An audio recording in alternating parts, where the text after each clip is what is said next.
It's really hard to get in front of the camera when I'm feeling really vulnerable, but at the same time, I feel like the stuff that comes out of my mouth is a lot more profound when I'm feeling really vulnerable. And even now I hear it in my voice, the way I'm trying to run away from my emotions. The reason I disappeared off of YouTube for so long was originally because I was working on writing a book.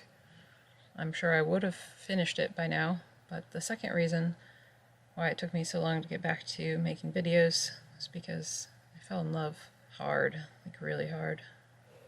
I've realized there's a significant difference between people you love for who they are and people you love for what they do for you. One of the most powerful things that creates love in us is what we do for the other person. We create love through our investment in something. So for example, like let's say you're building a computer and you do all this research and you pick out all these different parts for it, and in the end you love the way the case looks, you like all the special little things that you got for it, and then you say, I love this computer. You love it even before you've really used it. It's not even what it did for you, it's what you invested into it that created that love. And of course the same thing goes for babies, right? Babies don't do things for you, you do things for them, and yet you feel so much love for them. And basically I think that's as close as we get to unconditional love. Of course, love's not really unconditional. We always love something that we're getting out of it. So like the experience of loving someone and doing things for them and feeling good as a result is you still getting something. You still get that good feeling. I fell in love deeply with someone for things that were so inherent about them that these things were not going to change, and it wasn't dependent on anything in particular they were doing for me. The way they look, the way they act, the way they feel, their behaviors and their values, the things they care about. And it made me feel so soft and nurturing, generous even. Like, it made me feel more generous than I've ever felt towards anybody. The feeling wasn't entirely reciprocated. Like, he really loves me, but not in that way. He entered the relationship with me, already me having 2 husbands, as you know if you watch this channel. He entered the relationship obviously expecting polyamory, and he had some emotional adjustment to get used to the idea of polyamory in the first place. He was really possessive of me, and I liked that. I've never really been very well cut out for polyamory myself, actually. I want it to feel like they're mine and I'm theirs, like there's this sense of infinite belonging together. I want that sense of connection to be really perpetual. I mean, you could say I'm clingy, which I am. Some people would describe me that way, other people say, nah, not really. The thing is that I'm just a really self-aware person, so when I'm feeling clingy or jealous or possessive, I can articulate exactly what's going on for me, and I can translate that into, this is what I want from you, this is why I'm feeling the way I'm feeling. I can even go back into past memories and say, this is exactly where this came from for me, based on my training in trauma therapy and all of my years of studying and working with hypnosis and with clients. It's like, I know how these patterns work, I know how this stuff works in relationships too, and it's just really good to communicate about it and to be super transparent. And so some people wouldn't describe me as clingy just because it's not like I'm just obnoxiously like grabbing your leg and saying, don't leave me. I have done that in my life, especially as a teenager, but it's more usually just me being like, hey, I'm having some feelings, this is why. Or maybe I burst out crying first, and then after a while I'm like, hey, I'm having some feelings and this is why.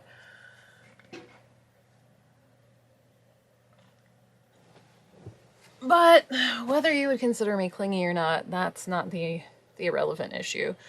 The relevant issue is that the way I want to interact with someone in a relationship, what I want more than anything out of a relationship is that sense of perpetual connection. I want to feel a sense of infinitely belonging with someone. That stretches out in many different ways. So first of all, there has to be a baseline level of compatibility in the things that we're interested in, the ways we like to just hang out, be, the things we like to do, our value system, etc. It doesn't matter if somebody also wants an infinite sense of connection. but they smoke cigarettes, which would be completely incompatible with my chemical sensitivities. Can't be around somebody who smokes. If you have all that baseline stuff, but you don't want that perpetual sense of connection, you want like time to just like be completely alone by yourself, or to be like deeply connected with other people in such a way that you let go of that connection with your primary partner or your only partner, that doesn't work for me either. It might be an okay relationship, it might be a relationship worth having, it might offer me lots of things, but it doesn't offer that.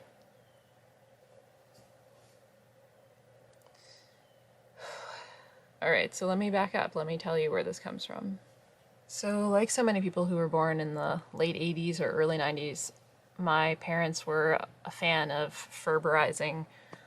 This is the method of letting your baby cry. So if your parents read popular psychology books at that time and used those parenting methods, you were probably left in the crib to cry for increasing periods of time in order to try to like train you, try to make sure you weren't spoiled or some terrible nonsense like that.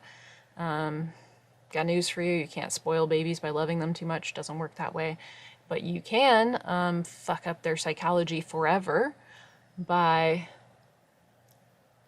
Wow, excuse my language, I'm really upset. One of the things that came up for the most often in therapy with people, just person after person after person, as I would regress them, and I would say, take me to the first time you felt this way, whatever the horrible feeling is that they're having. And where people went time and time again, not literally every client every time, but this is like the most common thing. They go back to being a baby who's crying, a neglected infant. You wouldn't believe how much of human psychosis has to do with being a neglected infant. So I too went back in my hypnotic regression therapy many times to being a crying infant.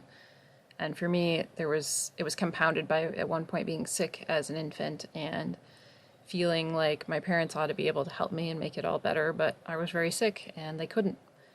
And they took me to the doctors and the doctors couldn't make it any better either. And if you're one of those people who believes in manifestation, you can now see how I just manifest my whole life.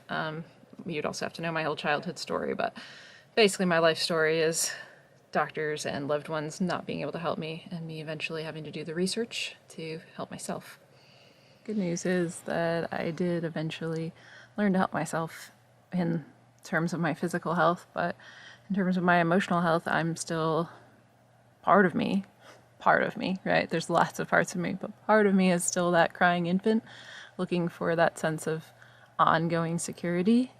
And I'm looking for that deep connection to just be day and night, to sleep beside the same person every night and to just feel so comfortable and so good being next to them, to enjoy their smell, to enjoy the feel of their body spooning with mine. And you would think that's an easy thing to find, but apparently I'm a really picky person. I don't like the way a lot of people smell or look or move or twitch or snore or whatever else.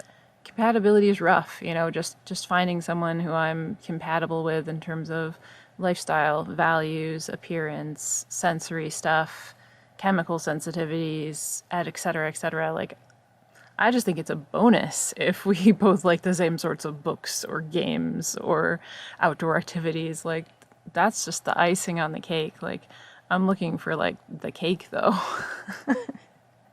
Having 3 partners sounds amazing.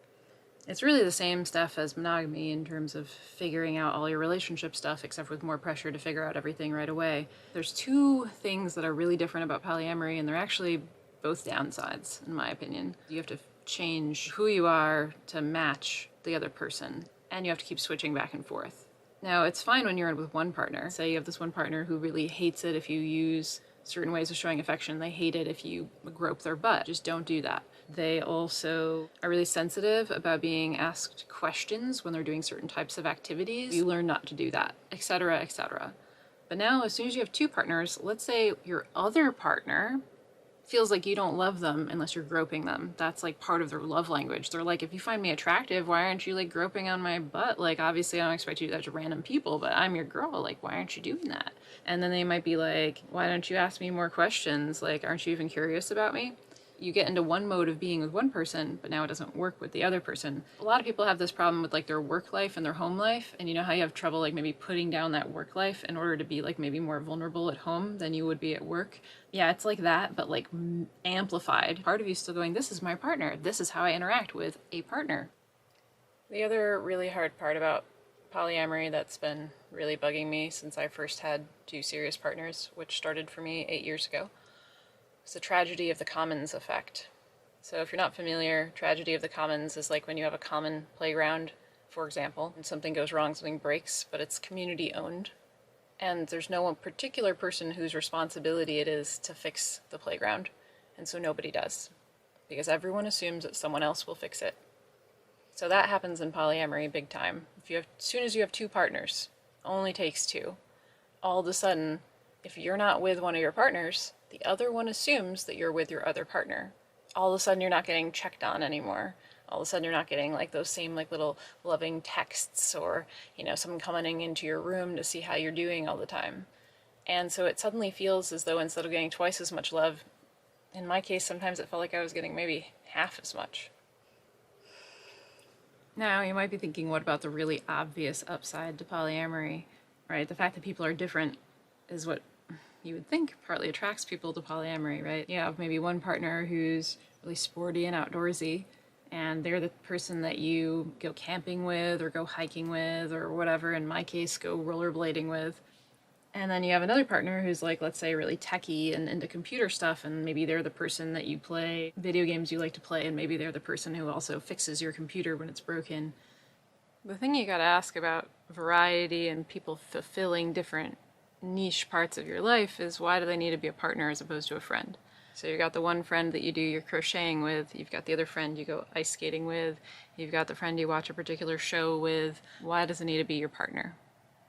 And if it does need to be your partner, then it sounds like you're more like me and you want that person who you can have connection with all the time. In which case, why did you even want polyamory? I mean, I didn't explicitly set out when I was a kid, you know, I didn't know about polyamory then. But even once I did learn about it, I only thought of it as a solution to my current problem. Tenian and I have been together since 2009, and we're kind of almost like platonic life partners in a way. We're just best friends. We're more like twin siblings than like your typical married couple. And I don't know, there's definitely a lot of love there, and there's definitely a ton of compatibility with like our values and our lifestyle system. And it's not like I don't love him for who he is. There's still something out there I'm looking for, and there's something I've just wanted that like cures that deep sense of loneliness. And I know that part of it is sharing the love language of touch with me, like the way I want to be touched, the way I want to share touch with another person. It's actually really hard to find someone whose compatibility with me is high enough at certain other levels where we get to the part where we're touching each other, and then the touch thing also is what I want.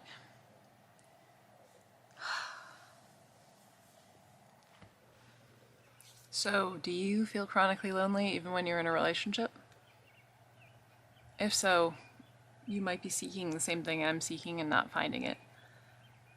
Because I've found that, well, being with a person is obviously, you know, if you like the person and you have certain baseline compatibility, it's comforting, it feels good, but you still feel that hollow pit inside. Now that could be because you're not willing to get vulnerable enough to expose yourself, and maybe it's also that they're not willing to get vulnerable enough and they're not exposing themselves. But if you both are able to get really vulnerable together and you do that regularly and you still keep having this recurring sense of loneliness, which has happened to me many times, I now know about myself that that's because there's certain something that's missing, and I found that with someone roughly 19 months ago. It felt so good, just not feel lonely day after day after day.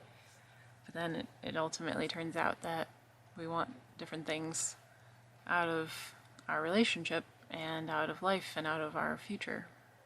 So if you think this is a devastating position to be in, you would be correct.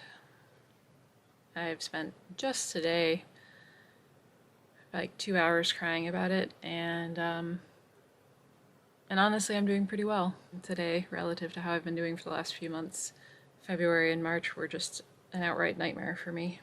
I mean, when you found that thing that you really want and you know it's what you've been searching for literally since you were an infant.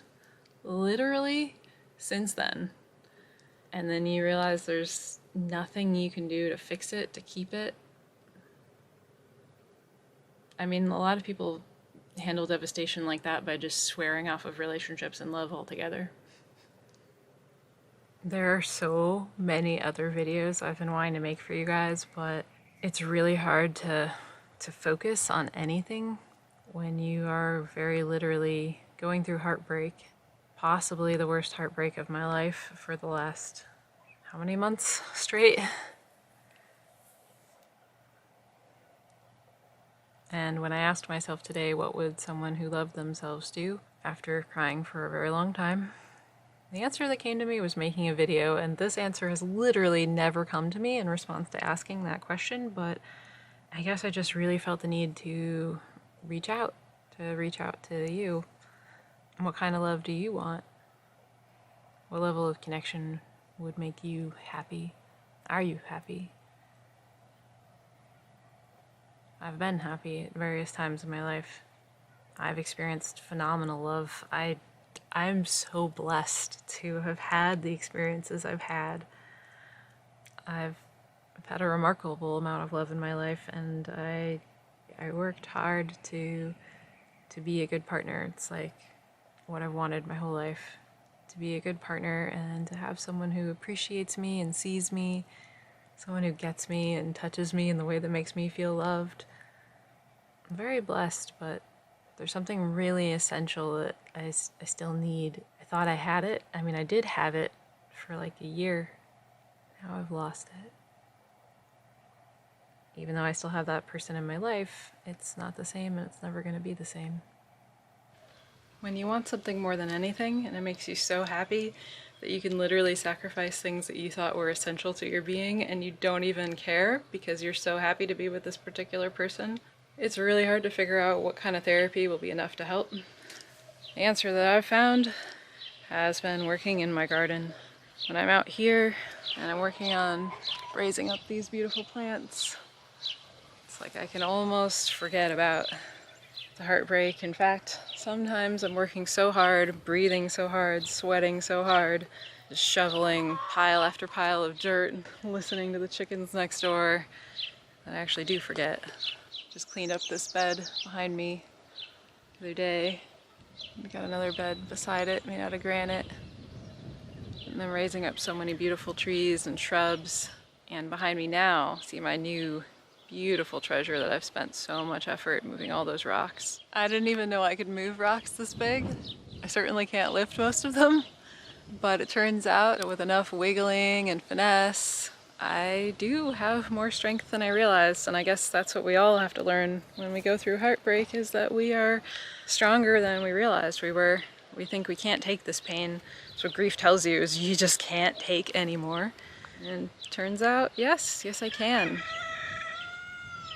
I'm still here, still kicking. Most people in my shoes, as I said, probably give up on love in response, but I know more about what I want than ever before, and I'm not gonna stop looking for it. I'm not gonna stop trying, and I don't know what that's gonna look like.